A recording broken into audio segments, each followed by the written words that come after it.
Saludos amigos. Hace más de un siglo se construyó la mayor obra de ingeniería del mundo, el buque transatlántico Titanic. Pero pocas personas saben que el Titanic tenía un hermano gemelo, el Olympic, en un proyecto que incluía la construcción de una serie de 3 navíos en el que también estaba el Britannic. De los 3 era el Titanic el más lujoso. Su salón central era de estilo francés, sus escaleras eran de roble pulido, tenía maderas nobles y adornos chapados en oro, disponía de gimnasio, pista de squash, piscina, baño turco, 3 bibliotecas con más de 30.000 volúmenes, enormes despachos y salones de trabajo, perreras, 4 ascensores, barbería, 28 salas y suites para los pasajeros, un magnífico restaurante a la carta para 500 personas, así como el Café Parisien. Portaba objetos artísticos y arqueológicos de gran valor, y era como un palacio flotante lleno de lujos, comodidades y refinamiento. Disponía de unas 3.000 camas de estilo isabelino, y los camarotes de primera clase estaban decorados al estilo Luis XV. El precio del pasaje de lujo era de hasta $4.350 por una travesía marítima de 6 días. Pues bien, en el año 1911, el Olympic tuvo un accidente al chocar con un barco de la Armada, cuando su hélice colisionó con él provocando graves desperfectos. Al mando se encontraba el capitán John Smith. Como la culpa había sido del Olympic y encima el buque no estaba asegurado, la compañía naviera White Star Line se tuvo que hacer cargo de la reparación de los 2 buques. El propietario de esta empresa era J. P. Morgan, que fue quien financió y quien mandó construir los 3 buques transatlánticos. Pero para poder comprender bien esta historia, antes debemos saber un dato que es muy importante. En el año 1910 tuvo lugar una reunión en la isla Jekyll, en Georgia, Estados Unidos, entre un grupo de banqueros y algunos políticos con la intención de llevar a cabo un siniestro plan: crear una superestructura bancaria privada a la que estarían sometidos el resto de los bancos de Estados Unidos, un organismo llamado Reserva Federal. El senador Nelson Albright, líder del Partido Republicano en el Senado, suegro de John Rockefeller y además amigo de J. P. Morgan, se reunió con algunos banqueros para llevar a cabo dicho proyecto. En la reunión estaba Paul Warburg, perteneciente a una dinastía financiera de origen judío y principal figura impulsora de la Reserva Federal. También estaba Arthur Frank Vanderlip, presidente del National City Bank, Henry Pomeroy Davison, banquero americano, que acudió a la reunión en representación de J. P. Morgan, quien es uno de los más importantes banqueros de toda Europa y Estados Unidos, propietario de grandes empresas industriales, ferroviarias, metalúrgicas y financieras.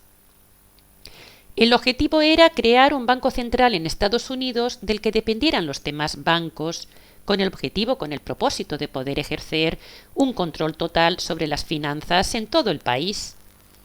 Pero había un grupo de políticos y de personas poderosas que se oponían a la creación de la Reserva Federal, porque lo veían como una estrategia de un grupo de millonarios neoyorquinos con la intención de controlar todo el sistema económico nacional.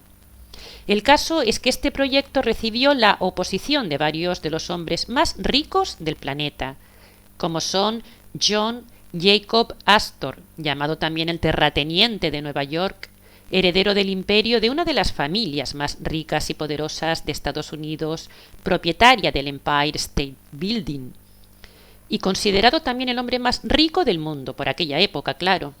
También estaba Benjamin Guggenheim, otro opositor, magnate del cobre y gran heredero de la fortuna de su padre, conocido como el rey de los ferrocarriles. Isidor Strauss, propietario de los grandes almacenes Macy's, los más importantes y mayores del mundo en aquella época.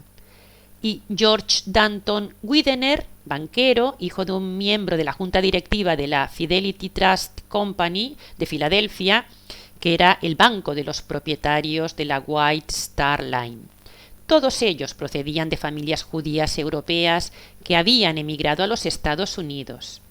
Y aquí comienza la conspiración, una conspiración cuyo objetivo era el de asesinar a estos opositores a la Reserva Federal, a estos poderosos que podían evitar la creación de este banco central que los convertiría en los amos del mundo. J. P. Morgan tuvo una idea.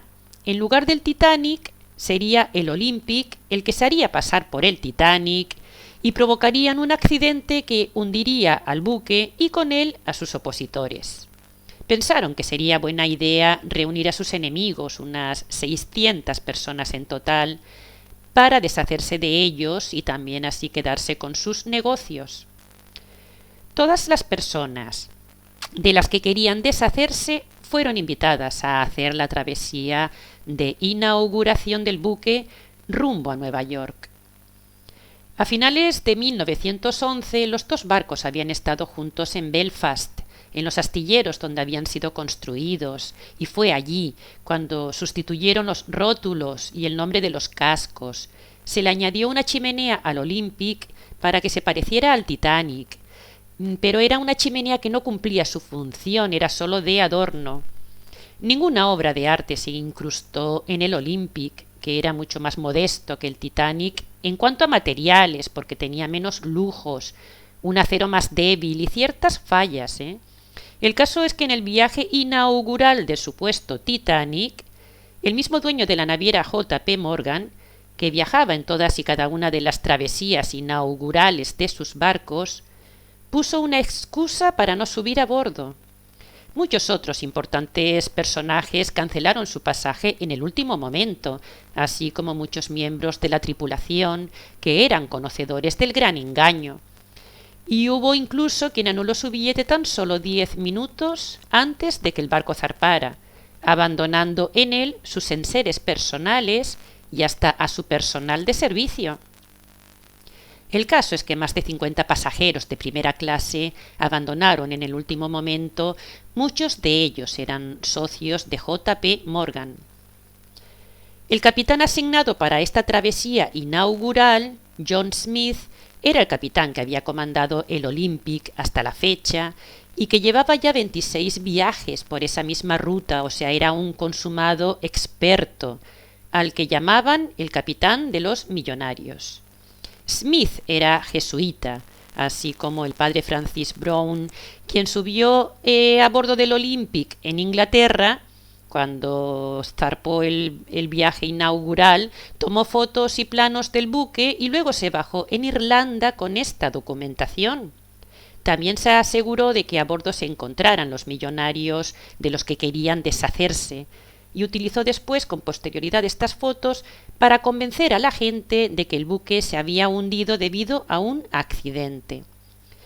El caso es que el capitán no era conocedor de toda la verdad. Le dijeron que iban a simular un accidente con el Olympic para poder cobrar el seguro, haciéndose pasar por el Titanic, que sí estaba asegurado. Al capitán Smith le dijeron que en el lugar del falso accidente se encontraría un barco que los rescataría, el Californiano, y ese era el plan. El Californiano pertenecía al holding de J. P. Morgan y estaba destinado al transporte de mercancías y de pasajeros. Sin embargo, partió 5 días antes que el Olympic, solo con un cargamento de mantas y de jerseys. Y cuando llegó a la zona en donde el Olympic debía fingir el accidente, se detuvo y se quedó allí a la espera. El Olympic, con el nombre de Titanic, zarpó de Inglaterra el día 10 de abril de 1912 y en total viajaban 2.207 personas. La noche del 14 de abril, el Olympic cruzó 3 mensajes con el Californiano indicando su posición, y en el momento indicado, cuando estaba ya cerca del Californiano, se produjeron 5 explosiones en 5 de los 16 compartimentos estancos del barco que estaban bajo la línea de flotación. Hubo testigos que escucharon violentas explosiones y que relatan que incluso hubo un incendio. Era necesario que se inundaran 5 compartimentos, como mínimo, para que el barco pudiera hundirse, y este es el motivo por el que se hundió tan rápidamente. Era un buque que tenía radares para detectar obstáculos, y su acero era más resistente que el hielo, por lo que no pudo hundirse por el choque con un iceberg. Tras el atentado, el capitán estaba tranquilo porque sabía que iban a ser salvados. Restó importancia a lo sucedido e incluso aseguró que pronto llegaría el californiano para rescatarlos. No adoptó medidas de precaución y dio órdenes contradictorias. Por este motivo tardó 35 minutos en dar el primer mensaje de auxilio y en lanzar las bengalas, que por cierto, en lugar de lanzar bengalas rojas que indican peligro, lanzaron bengalas blancas que indican fiesta y celebración. Y se tardó 45 minutos en preparar los botes salvavidas por la oposición del capitán, por lo que uno de sus ayudantes incluso se tuvo que enfrentar a él. Solo había botes para la mitad de los pasajeros, porque se había dado la orden de quitar los botes de la segunda fila, todo con un propósito determinado. El oficial encargado se negó a subir en los botes a los hombres, solo podían salvarse las mujeres y los niños. Una de las familias más adineradas, la familia Widener, decidió no subir al bote cuando descubrió que solo podía subir la señora Widener y no su marido y su hijo, aunque el bote había sido arriado con solo 28 personas, cuando en realidad estaba preparado para cargar con 72. El capitán Smith, que ignoraba que el capitán del californiano había recibido la orden de no rescatar a nadie, en un momento determinado entró en pánico. El caso es que murieron más de 1.500 personas, más de frío que por ahogamiento, y los supervivientes fueron llevados a Nueva York por el buque Carpathia. Los supervivientes relataron haber visto a un barco que estaba muy cerca de ellos, pero que no les había ayudado, que no les había rescatado. Y varias personas aseguraron que en los botes salvavidas ponía Olympic y no Titanic. Imágenes submarinas del barco hundido demuestran que en donde debe aparecer el nombre Titanic hay una M seguida de una P, y la hélice de estribor tiene la numeración 401, mientras que las hélices del verdadero Titanic tenían la número 400. También encontraron 5 agujeros de casi 50 centímetros cada uno, hechos de dentro hacia afuera, que habían sido la causa por la que el agua entró en el buque a raudales, inclinando el buque a babor. Y en el juicio, Harold Sanderson, que era socio de la White Star Line, cometió varias veces el error de referirse al Titanic con el nombre de Olympic. El caso es que mataron varios pájaros de un tiro, eliminaron a sus opositores y cobraron un seguro de $5 millones, seguro que se contrató tan solo 15 días antes del atentado. Y el verdadero Titanic siguió navegando bajo el nombre de Olympic hasta el año 1935. En resumen, en 1912 hundieron el Olympic. En 1913 crearon la Reserva Federal, de manera ilegal, por cierto, y en 1914 comenzó la Primera Guerra Mundial gracias a la financiación de la Reserva Federal, que regaló dinero a todas las empresas de los poderosos, convirtiéndolas en monopolios. Termino este vídeo con la obra El desastre del Titán, de Morgan Robertson, que describe la historia de un buque transatlántico insumergible y el más lujoso de su tiempo, que un día de abril, en su viaje inaugural, chocó con un iceberg, convirtiéndose en tragedia porque no había botes suficientes para todos los pasajeros. El barco era capitaneado por un tal Smith.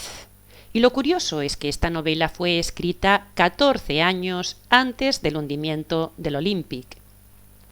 Los datos de esta novela fueron utilizados para crear la historia ficticia de un Titanic que nunca se hundió. Esto es todo por hoy, amigos. Hasta pronto.